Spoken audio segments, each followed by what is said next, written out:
Success online classes में आपका स्वागत है। आपके साथ मैं हूं अमरीश कुमार। आज हम लोग बिहार के मिट्टी के बारे में पढ़ेंगे। बिहार की मिट्टी के बारे में पढ़ना क्यों आवश्यक है? क्योंकि अगर बिहार की मिट्टी को न पढ़े तो बिहार को ही न पढ़े। पूछे कैसे?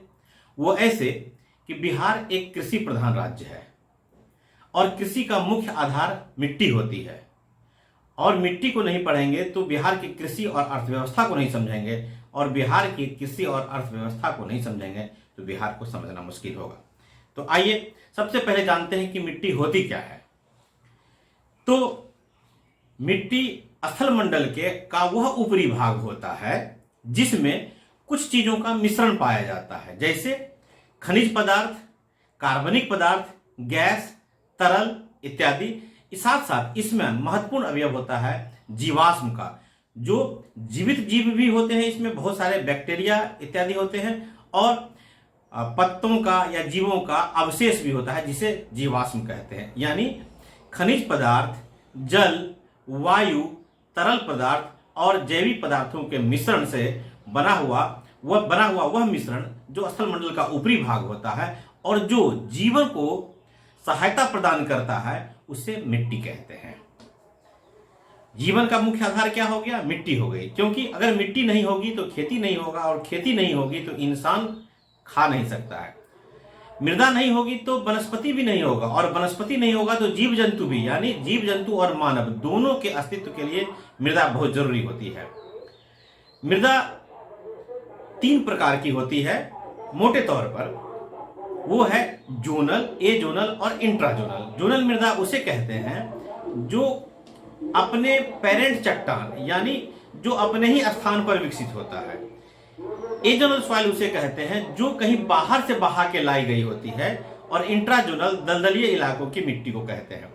आप सोचेंगे कि बिहार की मिट्टी को पढ़ने के लिए इन चीजों को पढ़ना क्यों जरूरी है कि जोनल सॉइल क्या है, ए जोनल सॉइल क्या है, इंट्राजोनल क्या है। दोस्तों, बिहार की मृदा के वर्गीकरण को तब तक आप नहीं समझेंगे जब तक मृदा के इस वर्गीकरण को आप नहीं जानेंगे, क्योंकि बिहार की अधिकांश मृदा आप आगे जाकर के देखेंगे कि वह ए जोनल है, यानी बाहर से बहा के लाए गए हैं। और कुछ मिट्टी, खासतौर पर दक्षिण तरफ में जो बलथर मिट्टी है, वह जोनल मिट्टी है।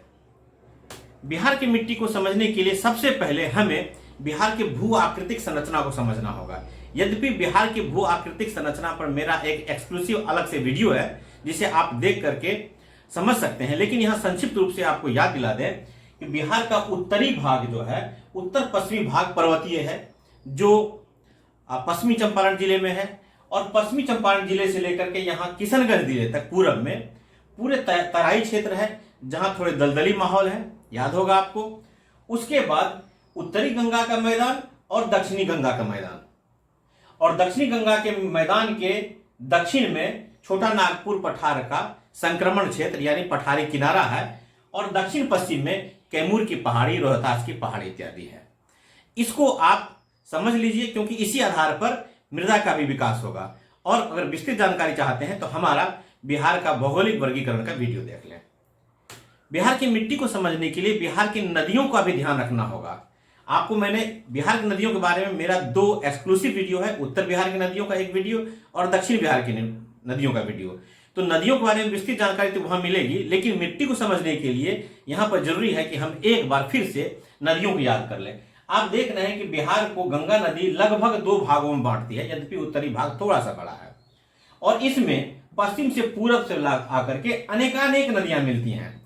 इनमें तो 2-4-10 को दिखाया गया है, लेकिन आप पश्चिम से पूरब की तरफ यात्रा करें, जैसे ईस्ट वेस्ट कॉरिडोर में इधर से आप अगर यात्रा करें, पूर्णिया अररिया से लेकर दरभंगा तरफ जाएंगे, तो आप देखेंगे कि प्रत्येक 1 किलोमीटर 2 किलोमीटर पर आपको धार मिलेगा, और 10-15 किलोमीटर पर नदी मिलेगी। यानी यहां से यहां तक ये संपूर्ण इलाका जो आप देख रहे हैं, ये उत्तर से आने, हिमालय से आने वाले नदियों से पटा हुआ है, जिसमें महत्वपूर्ण नदियां हैं घाघरा, गंडक, बूढ़ी गंडक, बागमती, अधमारा समूह की नदियां, कमला, बलान, कोसी और मेची नदी, और मेची और महानंदा नदी।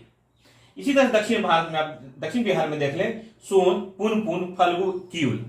इन नदियों के द्वारा ही बिहार में मृदा का विकास किया गया। अब आते हैं बिहार में मृदा के प्रकार पर, जो हमारा वीडियो का मुख्य विषय है।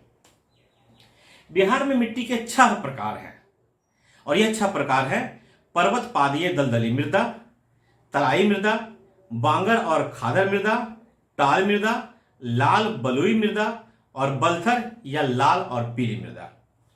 6 मृदा, इन 6 को आप बिहार के मानचित्र पर देखेंगे तो आप पूरी तरीके से समझ जाएंगे। ये देखिए, मैंने बताया था कि उत्तर पश्चिम में पश्चिमी चंपारण जिले में पर्वतीय भाग है भारत का, इसलिए पर्वतीय भाग में जो मृदा विकसित हुई है उसका नाम है पर्वत पादीय दलदली मृदा।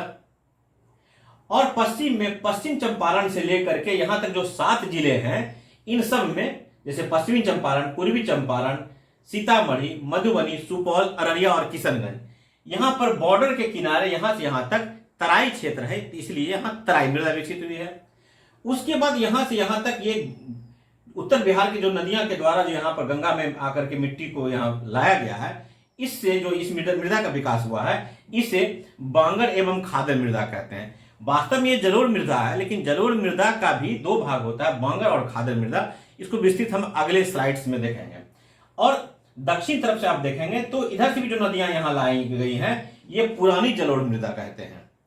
और यहां पर आप देख लीजिए, मैंने बताया था छोटा नागपुर पठार के साथ जो इलाका मिला हुआ है, उस इलाके में बलथर मृदा यानी लाल और पीली मृदा है।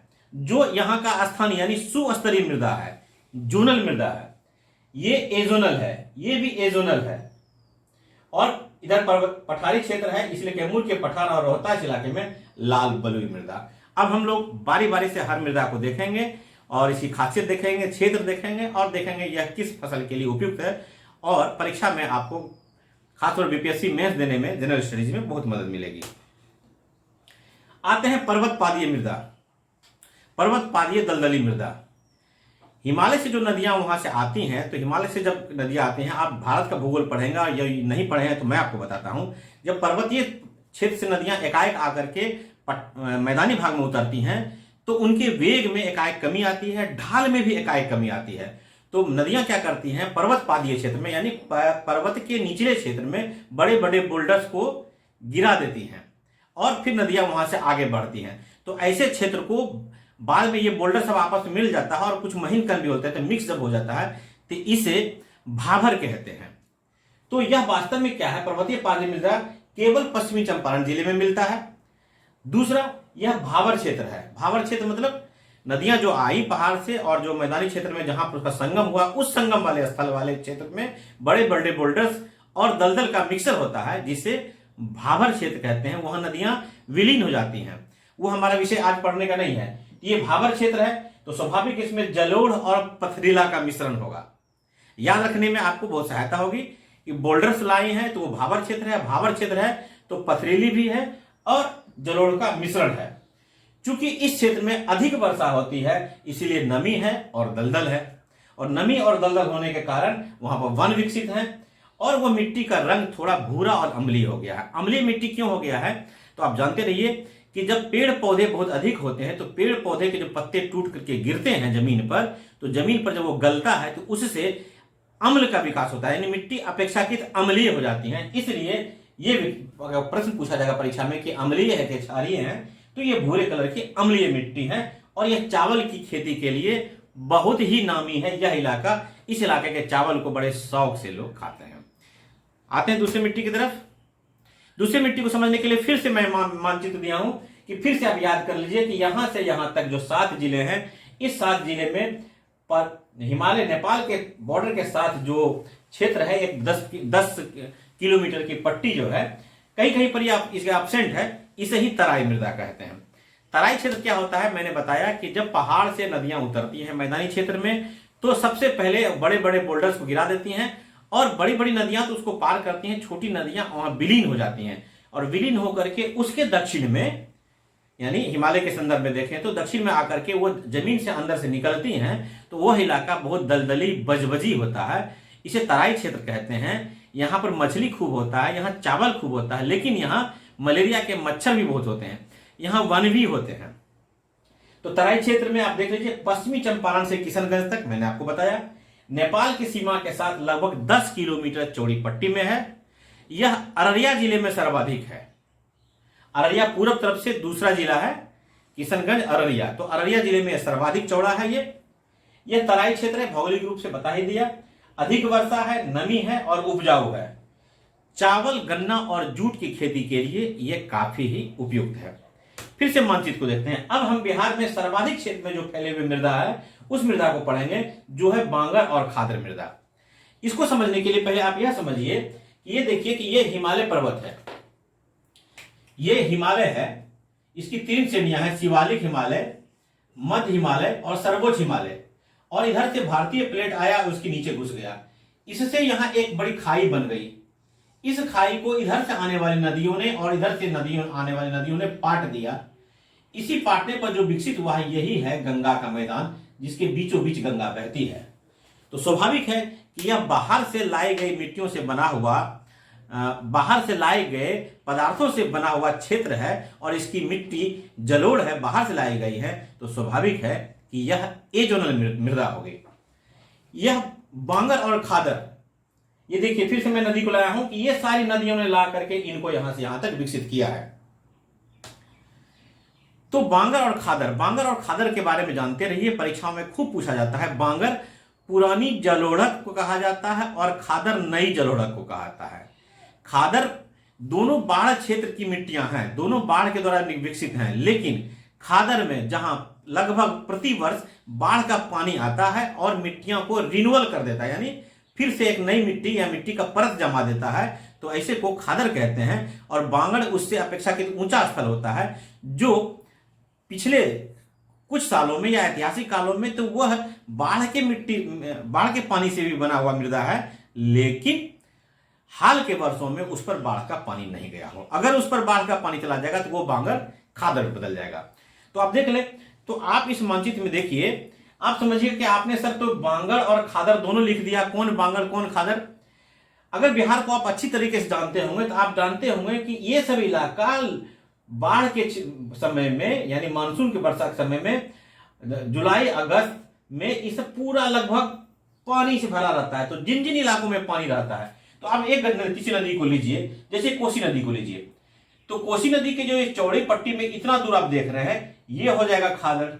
अगर कमला नदी को लेंगे तो कमला नदी के सहारे जितना दूर में बाढ़ का पानी फैल जाता है वो हो गया खादर, और इन दोनों के बीच का जो ऊंचा वाला भाग रह गया वो हो गया बांगर। आप मेरी बात को समझ गए होंगे। जैसे ये गंडक और बूढ़ी गंडक को लेते हैं, बूढ़ी गंडक बरसात में जितने दूर पे इतने चौड़े पर पानी, इसका बाढ़ का पानी अगर फैला है तो ये होगा यहां से यहां तक खादर, और गंडक का ये बीच वाला भाग खादर हो गया, और इन दोनों के बीच का वह भाग जहां बाढ़ का पानी नहीं पहुंचा वह हो गया बांगर। तो देखिए खादर मृदा की खासियत क्या हो गई, मैंने आपको समझा दिया कि नदी घाटी के आसपास और बाढ़ के क्षेत्र में अधिक बलुई होती है, क्योंकि जो हिमालय से जो नदियां आती हैं वो अपने साथ महीन बालू का कण लाती है। इसमें जीवाश्म, नाइट्रोजन और चूना की कमी होती है। क्यों कमी होती है? क्योंकि ये तो घुल के नहीं वाली चीज है, ये घुल के चली जाती है, यानी बाढ़ का पानी उसको हर बार होता है। जीवाश्म तो तब डेवलप होगा जो मिट्टी को कुछ दिन तक आप छोड़ दीजिएगा, और जीव जंतु और पेड़ पौधे का जो कचरा है या पत्ता है वो सड़ करके उसमें जीवाश्म विकसित करेगा। तो साल भर में जब तक जीवाश्म विकसित होता है फिर नया पानी आ जाता है, वो लेके चलाता है। चूना भी घुलने की चीज है, नाइट्रोजन भी जो है, इन तीनों को बहा के चलाता है। तो आपको याद रखने में सहूलियत होगी कि खादर मृदा कहा जाएगा कि इसकी कमी होती है कि नहीं होती है। तो कमी तो होती है, लेकिन कारण आप जानते रहेंगे, कारण भी जानते रहेंगे कि इस कारण से कमी होती है। इसलिए यह भदई, रवि, जायद और गन्ना की खेती के लिए उपयुक्त होता है। ठीक है। उसके बाद आइए बांगर मृदा, जो बाढ़ क्षेत्र में ऊंचे मैदानी भागों में पाए जाते हैं। बलुई से चिकनी दोमट तक अधिकांशतः चिकनी मृदा होती है। खादर की तुलना में चूना की अधिकता होती है क्योंकि यह धुलता नहीं है, और चावल की खेती के लिए सर्वाधिक उपयुक्त होती है क्योंकि इसमें नमी धारण करने की अधिक क्षमता होती है। ठीक है, क्योंकि यह दोमट हो गया, और दोमट मिट्टी चिकनी से दोमट में नमी धारण करने की बहुत ज्यादा क्षमता होती है। यद्यपि भारत में सर्वाधिक नमी धारण करने की क्षमता लाल या रेगुर मृदा को है, जो महाराष्ट्र में पाया जाता है, जिसे काली कपासी मृदा कहते हैं। फिर से याद कीजिए, अब हम ये टाल क्षेत्र को पढ़ने वाले हैं, टाल मृदा। आपको याद होगा कि मैंने पढ़ाया था कि टाल क्षेत्र क्या है। तो दक्षिण बिहार की जो नदियां यहां आती हैं, तो वो आती हैं तो आने के बाद सीधे गंगा में न मिल करके यहां पर गंगा के दक्षिणी तट पर प्राकृतिक बांध हो गए हैं, बने हुए हैं, नेचुरल लेवी। भूगोल का विषय है लेकिन आप जानिए नेचुरल लेवी। तो उस नेचुरल लेवी के कारण ये सीधे गंगा में न मिल करके कुछ दूर तक गंगा के ऐसे समानांतर प्रवाहित होकर वहां जाती है, जिस कारण से, और जहां पे नहीं हो पाता है तो जिस कारण से यहां पर बड़े बड़े लंबे लंबे इलाके में जो पानी जमा रहता है, जिसको टाल क्षेत्र कहते हैं, जैसे मोकामा का टाल आपने सुना होगा, तो टाल क्षेत्र बहुत नामी है। तो टाल क्षेत्र में क्या होता है, पानी लगाता है, तो बरसात में तो इसमें पूरी तरह से पानी लगा रहता है, जिस कारण से इसका उपयोग नहीं हो पाता है। तो इसे टाल क्षेत्र की मृदा को आप देख लीजिए, गंगा नदी के दक्षिणी तट के समानांतर पश जलीय जल, बैकिस वाटर, बक्सर से बांका तक निकास का अभाव है। मैंने बताया कि पानी गंगा में नहीं जा पाता है, निकास का अभाव है, और निकास के अभाव के कारण यह जल जमाव का क्षेत्र होता है। इस दोमट और केवाल प्रकार की मृदा होती है। खरीफ के सीजन में यानी बरसात के सीजन में जल जमाव के कारण यह खेती के लिए उपयुक्त नहीं होता है, लेकिन जब पानी सूख जाता है तो लंबा लंबा इलाका होता है और रबी की फसल की खेती होती है, इसमें गेहूं, चना इत्यादि की खेती होती है। ठीक है, तो यह इंपॉर्टेंट है कि खरीफ के फसल के लिए यह टाल मृदा अनुपयुक्त है। अब आइए फिर से याद करते हैं। अब हम लोग पढ़ने वाले हैं पुरानी जलोढ़ मृदा को, जो दक्षिण बिहार में पाई जाती है, नदियों के द्वारा बनाई गई है। यह क्या है, बाढ़ क्षेत्र से ऊंचे मैदानी भागों में, जहां पानी नहीं आता है, पानी आएगा तो बांगर खादर में कन्वर्ट हो जाएगा, तो बाढ़ क्षेत्र से ऊंचे मैदानी भागों में होता है। यह रोहतास, गया, औरंगाबाद, पटना, जहानाबाद और मुंगेर में ये मिट्टियां हैं।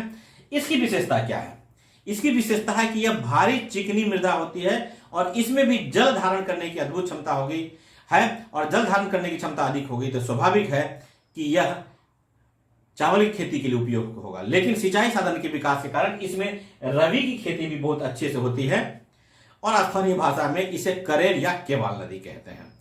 यह ना तो एसिडिक है और न ही बेसिक है, यानी अम्लीय और क्षारीय का बड़ा संतुलन है, इसलिए इस क्षेत्र में गेहूं और चावल दोनों की अच्छी खेती होती है। अब बच गया यह दो मृदा बच गई, जो पठार के संक्रमण क्षेत्र में और ये पठारी दक्षिण पश्चिमी क्षेत्र में।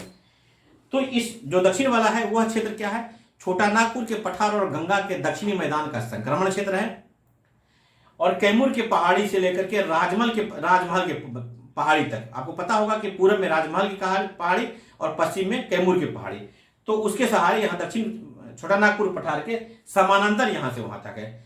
इसकी विशेषता क्या है, इसमें जलग्रहण की क्षमता नहीं होती है, यह कम उपजाऊ होता है, क्योंकि लौहांश की इसमें उपस्थिति होती है, यानी लोहा की मात्रा पाई जाती है, इसलिए इसका रंग अपेक्षाकृत लाल होता है। यह मोटे अनाजों के लिए खासतौर पर मक्का, ज्वार, बाजरा और चना के लिए उपयुक्त होती है। जो भी मिट्टी कम उपजाऊ होगी और जिसमें सिंचाई इत्यादि का या जल अभाव होगा, कम वर्षा का क्षेत्र होगा, तो स्वाभाविक आप इसमें प्रश्न में उत्तर दीजिए कि वहां मोटे अनाज होंगे। अगला है ये लाल और बलुई मृदा। स्वाभाविक है, आप देख लीजिए कैमूर और रोहतास की पठारों में पाई जाती है। इसमें बालू की प्रधानता होती है, कम उपजाऊ होती है, केवल निर्वाह खेती यानी जीवन जीने के लिए केवल उसमें खेती होती है। उससे ऐसा नहीं होता है कि अधिक उत्पादन लेकर के उसका दूसरी जगह पर उसका सप्लाई इत्यादि किया जाए। यह भी मोटे अनाज ज्वार बाजरा के लिए आते हैं। एक महत्वपूर्ण विषय है मृदा के बारे में कि मृदा के वर्गीकरण को पढ़ना तब तक अच्छा नहीं होगा जब तक मृदा के संबंध में बिहार सरकार की योजनाओं को न जाने, और यह महत्वपूर्ण योजना है मृदा स्वास्थ्य कार्ड योजना। जैसे पश्चिमी देशों में खासतौर पर और हमारे देशों में अब प्रथा हुई है कि हर व्यक्ति का एक हेल्थ कार्ड होता है, यानी हमारा एक हेल्थ कार्ड होगा जिसमें हम जितनी बार डॉक्टर को दिखाए रहेंगे, कंसल्ट किए रहेंगे, वो सारे उसमें प्रिस्क्रिप्शन रखे रहेंगे, हमने कौन सी दवा ली है, हमें कौन सा इंजेक्शन पड़ा है, वो रिकॉर्ड रहेगा, कब कब हमें कौन कौन सी बीमारी होगी।